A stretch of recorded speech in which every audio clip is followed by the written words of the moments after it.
Bonjour à toi et bienvenue. Je suis Albarine et je suis ravie d'être là avec toi. Aujourd'hui, je te propose une séance toute particulière, spécialement écrite pour toi. Ensemble, nous allons plonger dans une histoire qui parle de défaite, de déception et de rejet.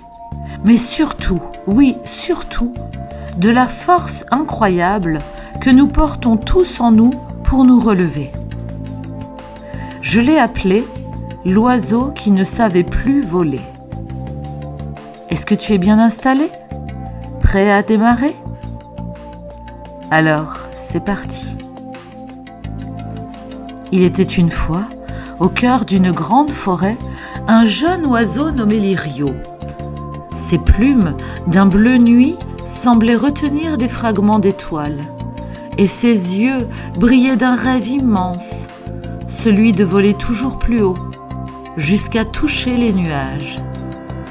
Mais à chaque tentative, ses ailes se pliaient sous son propre poids, et il chutait. Il chutait encore et encore. Au début, les autres oiseaux l'encourageaient. « Tu peux y arriver, essaie encore !» Mais au fil du temps, les voix changèrent. « Tu n'y arriveras jamais, reste au sol, Lirio !» Leurs mots devinrent comme des griffes invisibles, blessant son cœur. Et bientôt, il cessa de croire en lui. Une nuit pourtant, alors qu'il se cachait sous un grand chêne pour pleurer, une vieille chouette apparut.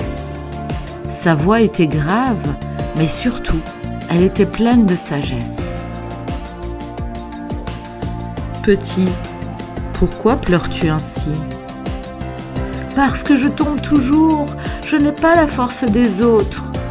Peut-être que mes ailes ne sont pas faites pour le ciel ?» Et la chouette le fixa, ses yeux brillants comme deux lanternes. « Tomber n'est pas l'opposé de voler. Tomber, c'est apprendre. Chaque chute façonne tes ailes. La patience est le secret du vent, et la persévérance, celui du ciel. » Ces paroles restèrent gravées dans le cœur de Lirio. Alors, dès le lendemain, il reprit ses essais.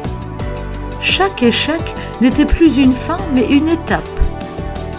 Il observait les branches, sentait la caresse du vent, écoutait le battement du monde autour de lui. Et un matin, lorsque l'aube peignait l'horizon d'or et de rose, Lirio s'élança encore une fois. Cette fois-ci, son vol fut différent. Ses ailes battirent avec une confiance nouvelle. Le vent le porta et le ciel s'ouvrit à lui. Il ne vola pas plus haut que les autres, ni plus vite, mais il vola avec toute la force de ses échecs et toute la beauté de sa résilience. Dans son cœur, il sut que la vraie victoire n'était pas d'atteindre la lune, mais de n'avoir jamais cessé d'essayer. La défaite, le rejet, la déception ne sont pas des murs infranchissables.